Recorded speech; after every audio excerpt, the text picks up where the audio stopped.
বুদ্ধি চাইছি। ফিউচারে কি করব না করব হতাশ।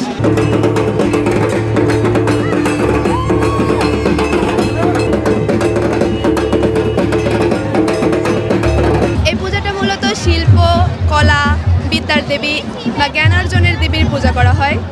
এখানে আমরা জ্ঞান অর্জনের জন্য, বিদ্যার জন্য, বিভিন্ন শিল্প, কলা এইগুলোর জন্য দেবীর কাছে প্রার্থনা করি। আপনি কি চেয়েছেন দেবীর কাছে? আমি যাতে পড়াশোনায় ভালোভাবে মনোযোগ বসে। হ্যাঁ, অনেক ভালো লাগছে।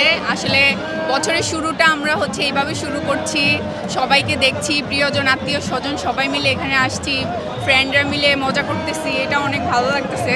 তুমি দেবীর কাছে কি চেয়েছো?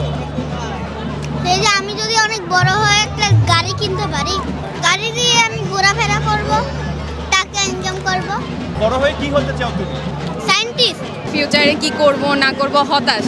মেনলি হচ্ছে গ্র্যাজুয়েশন কমপ্লিট হয়েছে, এখন হতাশ যে কি করব না করব, দিক মানে কোনো দিক খুঁজে পাচ্ছি না। তো এই জন্য দেবীর কাছে চাইলাম যাতে সে আমাদেরকে পথপ্রদর্শক হিসাবে। তুমি বড় হয়ে কি হতে চাও? অ্যাস্ট্রোনট। অ্যাস্ট্রোনট কেন? এত কিছু থাকতে? কারণ আমার হওয়ার ইচ্ছা, মহাকাশ নিয়ে আমার কৌতূহল বেশি। বাবা, মা আর কি কিনে দিয়েছে বাবা? আইসক্রিম আর হচ্ছে বেলুন আর হচ্ছে ফুচকা। অনেক বিদ্যা বুদ্ধি যাতে সারা বছর ভালো করে পড়াশোনা করতে পারি, এটাই চাইছি। আর কি চেয়েছো দেবীর কাছে?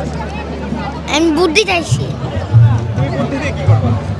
আর্কিটেক্ট হবো, কি বানাবা?